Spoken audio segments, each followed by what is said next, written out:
प्रिय विद्यार्थियों, आज का टॉपिक है बीए फाइनल ईयर आधुनिक भारत और ब्रिटिश आर्थिक नीति के विरोध स्वरूप धन निष्कासन का सिद्धांत। इसको हम ड्रेन ऑफ वेल्थ भी कह सकते हैं, धन का बहिर्गमन भी कह सकते हैं। भारत की बढ़ती हुई निर्धनता की कीमत पर अपने को संपन्न बनाने के लिए ब्रिटेन द्वारा भारत के कच्चे माल, संसाधनों और धन को निरंतर लूट मार की पृष्ठभूमि को दादाभाई नौरोजी जैसे राष्ट्रविदों ने धन के बहिर्गमन या निष्कासन के सिद्धांत का प्रतिपादन किया। धन निष्कासन से अभिप्राय उन समस्त भुगतानों से है जो भारत सरकार द्वारा ब्रिटेन को बिना किसी प्रतिफल या उत्तरदायित्व के लिए दिए गए हैं।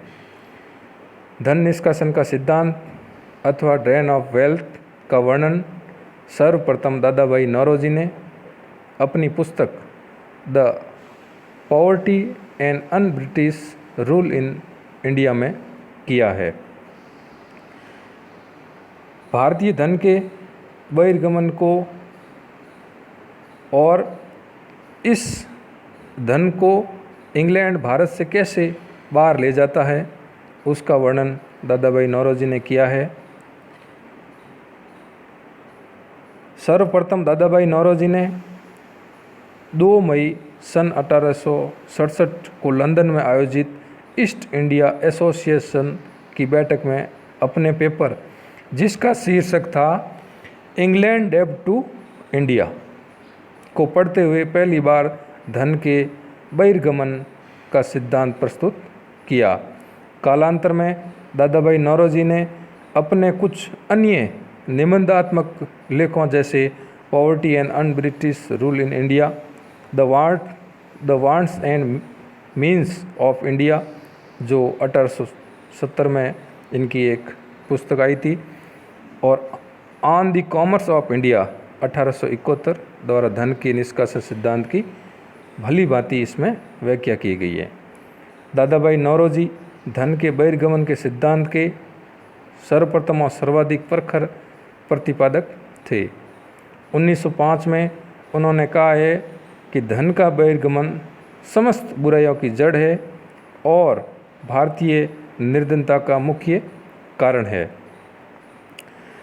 धन के बहिर्गमन के बारे में एक अन्य राष्ट्रवादी नेता महादेव गोविंद रानाडे ने 1872 ईस्वी में पुणे में एक व्याख्यान के दौरान भारतीय पूंजी और संसाधनों के बहिर्गमन की आलोचना करते हुए कहा कि राष्ट्रीय पूंजी का 1/3 हिस्सा किसी न किसी रूप में ब्रिटिश शासन द्वारा भारत से बाहर ले जाया जाता है। दादाभाई नौरोजी ने धन के निष्कासन को अनिष्टों का अनिष्ट यानी एविल्स टू एविल्स की संज्ञा दी। दादाभाई नौरोजी के अनुसार भारत का धन बाहर जाता है, फिर वही धन भारत में ऋण के रूप में वापस आता है, यानी भारत को कर्जदार बनाने के लिए, और इस ऋण के लिए और अधिक ब्याज, एक प्रकार का यह ऋण कुचक्र बन जाता है। दादाभाई नौरोजी ने भारतीयों को उनके देश में विश्वास तथा उत्तरदायीपूर्ण पदों से वंचित करने की ब्रिटिश नीति को नैतिक निकास की संज्ञा दी। इस प्रकार प्रसिद्ध अर्थशास्त्री तथा राष्ट्रवादी नेता R.C. दत्त, जिनका पूरा नाम है रमेश चंद्र दत्त, ने अपनी पुस्तक इकोनॉमी हिस्ट्री ऑफ इंडिया, बहुत ही प्रसिद्ध पुस्तक है ये, 1901 में प्रकाशित हुई और उसमें धन के बहिर्गमन का उल्लेख किया है। उनके अनुसार भारत के सकल राजस्व का लगभग आधा हिस्सा प्रति वर्ष बाहर जाता था, यानी इंग्लैंड की ओर प्रवाहित होता था। R.C. दत्त ने धन के निष्कासन के दुष्परिणामों को नादिर शाह सन 1739 में दिल्ली पर आक्रमण करने वाला एक आक्रांता था, उनकी संज्ञा दी है R.C. दत्त महोदय ने। विदेशी आक्रांताओं द्वारा की गई लूट मार से भी अधिक घातक बताया है। उनके अनुसार यह प्रक्रिया अनवरत है और वर्ष दर वर्ष बढ़ती जाती है। R.C. दत्त महोदय ने धन के बहिर्गमन को एक बढ़ते हुए घाव की तरह बताया है, यानी जिस शरीर के फोड़े से पस या मवाद निकलता हो और वो कभी बंद नहीं होने वाला हो, इस तरह धन के बहिर्गमन को बताया है। R.C. दत्त की पुस्तक इकोनॉमी हिस्ट्री ऑफ इंडिया को भारत के आर्थिक इतिहास पर पहली प्रसिद्ध पुस्तक माना जाता है। भारतीय राष्ट्रीय कांग्रेस द्वारा अपने कलकत्ता अधिवेशन 1896 में सर्वप्रथम धन के निष्कासन सिद्धांत को स्वीकार किया गया है। 1901 में इंपीरियल लेजिस्लेटिव काउंसिल में बजट पर भाषण करते हुए गोपाल कृष्ण गोखले ने धन के बहिर्गमन सिद्धांत को प्रस्तुत किया।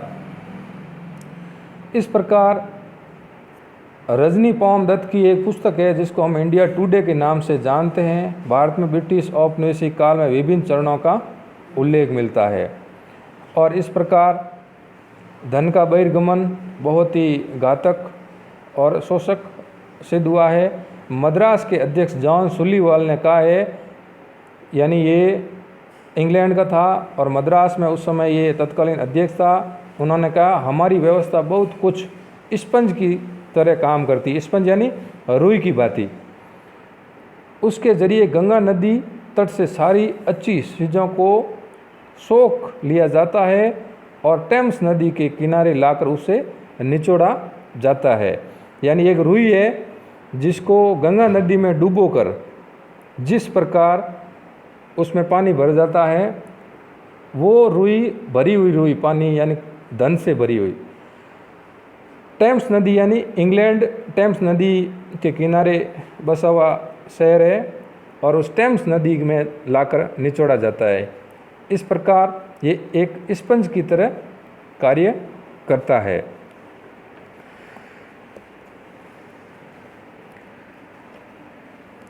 कार्ल मार्क्स ने इसे ब्लीडिंग प्रोसेस कहा था।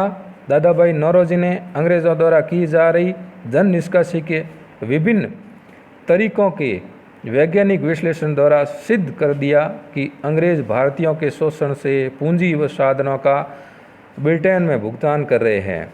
उसने भारत को कुछ नहीं मिल रहा है। धन दोहन के मद यूरोपियनों द्वारा इंग्लैंड में रह रहे अपने परिवार वालों तथा बच्चों की शिक्षा पर किया गया वह भारत से जाता है। कंपनी के कर्मचारियों द्वारा बचाए गए वेतन का भाग निवेश इंग्लैंड में किया जाना है। ब्रिटिश सामानों की खरीदारी ब्रिटिश कर्मचारियों के लिए है। ब्रिटेन में बने सामानों का यहाँ की सरकार द्वारा स्टोर के लिए खरीदा जाता है। यानी पहले कच्चा माल इंग्लैंड जाता था, फिर वही पक्का माल बनकर भारत में महंगी दरों पर बेचकर अधिक दाम लिए जाते थे और वो पैसे इंग्लैंड में ले जाए जाते थे। सार्वजनिक ऋणों पर ब्याज दिया जाना जिसे भारत में निवेश किया गया था। भारत सरकार का काफ़ी बड़ा धन इंग्लैंड में कार्यरत कर्मचारियों अधिकारियों जो राजनीतिक प्रशासनिक तथा व्यावसायिक कामों को देखते थे उनके ऊपर व्यय होता था, जिसे स्वदेश शुल्क यानी होम चार्ज कहा जाता था। होम चार्ज के मद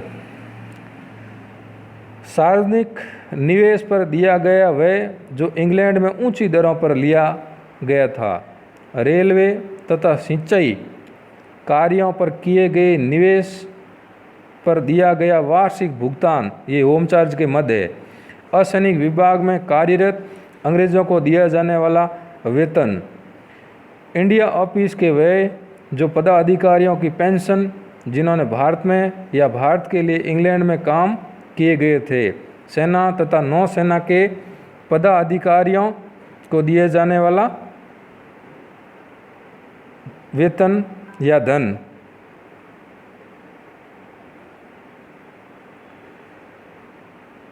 इस प्रकार ब्रिटिश आर्थिक नीति बहुत ही हानिकारक सिद्ध हुई। आर्थिक निकास जिसको भारतीय उत्पाद का वह हिस्सा जो जनता के उपयोग के लिए उपलब्ध नहीं था तथा राजनीतिक कारणों से जिसका प्रवाह इंग्लैंड की ओर हो रहा था, जिसके बदले में भारत को कुछ भी प्राप्त नहीं होता था, इस प्रकार उसको आर्थिक निकास कहा जाता है। ब्रिटिश नीतियों ने भारत को निर्धन बना दिया। इस धन निष्कासन ने भारत को गरीब से गरीब बना दिया। इन प्रारंभिक राष्ट्रवादी अर्थशास्त्रियों के अनुसार ब्रिटिश साम्राज्यवादी नीतियों के कारण भारत निर्धन से निर्धन की ओर बनता जा रहा था। ये बहुत बड़ा प्रभाव था भारत में।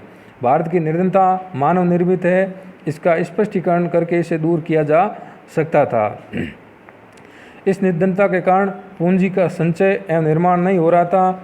लोगों का जीवन स्तर बहुत निम्न हो गया था। इस प्रकार जिन्होंने निर्धनता को एक राष्ट्रीय मुद्दा बना दिया, इससे समाज के सभी वर्गों के लोगों को यह सोचने पर विवश होना पड़ा कि उनकी समस्त आर्थिक समस्याएं उपनिवेशी शासन की देन है। भारत के इन प्रारंभिक राष्ट्रवादी चिंतकों ने भारत के औद्योगिकीकरण और विकास का भी तुलनात्मक अध्ययन किया था। इसके बाद उन्होंने स्पष्ट किया कि भारत का औद्योगिकीकरण भारतीय धन पर ही आधारित है, न कि ब्रिटेन के धन पर है। इसकी व्याख्या करते हुए उन्होंने बताया कि जो धन भारत से बाहर जाता है, उसी धन को विशेषज्ञ पुनः उद्योगपति यहाँ लगा देते हैं और उसे भारी मुनाफा कमाते हैं।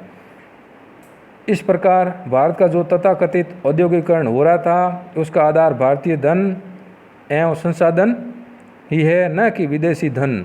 इस प्रक्रिया में भारत का धन निरंतर इंग्लैंड की ओर प्रवाहित हो रहा है तथा इससे भारतीय अर्थव्यवस्था पर इंग्लैंड की पकड़ दिनों दिन मजबूत होती जा रही है। इन आलोचकों के अनुसार भारत में विदेशी पूंजी निवेश के प्रभाव अत्यंत घातक है, क्योंकि इससे राजनीतिक वशीकरण एवं विदेशी निवेशकों के हितों का पक्षा पोषण होता है तथा भारत में विदेशी शासन की निरंतरता को गति मिलती है। धन निष्कासन के प्रभाव। इन विद्वानों ने विदेशी पूंजी के दुरुपयोग और कम उपयोग की ओर संकेत किया और ये स्पष्ट किया कि उपनिवेशी शासन जानबूझकर देश को कम विकास की ओर ले जा रहा है। राष्ट्रवादी अनुमानों के अनुसार उस समय देश के आर्थिक निष्कासन निम्नानुसार था। देश के कुल भू राजस्व से अधिक यानी भू राजस्व अधिक वसूल करना, कुल सरकारी राजस्व का कम से कम आधा, कुछ बचत का 1/3 यानी ये अलग अलग थे। निष्कासन का सिद्धांत, जिसके अनुसार एक देश दूसरे देश का धन अपने यहाँ ले जाता था, एक कृषि प्रधान देश के लिए अत्यंत कष्टकारी है, क्योंकि भारत एक कृषि प्रधान देश है। इस प्रकार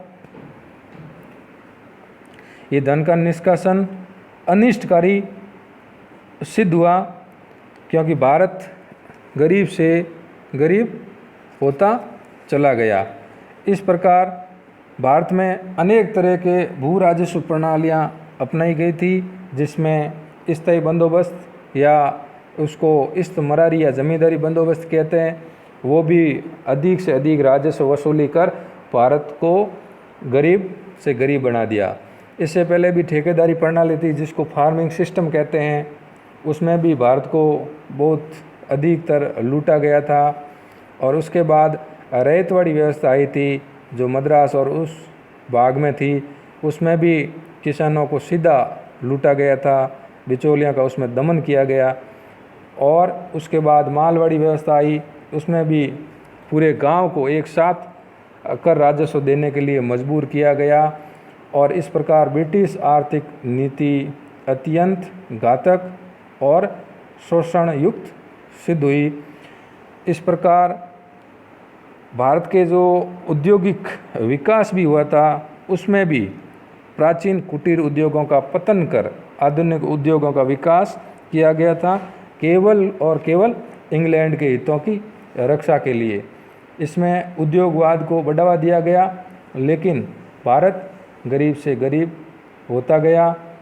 और इस प्रकार महादेव गोविंद रानाडे, जो भारत के औद्योगिकरण के ऐसे प्रथम उद्घोषक थे, जिन्होंने देश में उद्योगों की स्थापना के लिए लोगों का आह्वान किया था, लेकिन इंग्लैंड में जो धन निष्कासन हो रहा था, उस पर रोक लगाने की मांग की और अधिक से अधिक भारतीयों को लाभ पहुंचाने का उन्होंने समर्थन किया।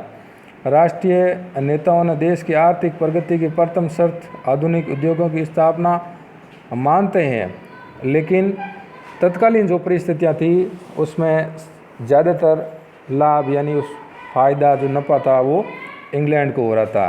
तो इस प्रकार दादा भाई नौरोजी ने ये मांग उठाई कि भारत से धन निष्कासन को रोका जाए और भारत में धन को रखा जाए और यहाँ से कोई भी धन बाहर नहीं जाए।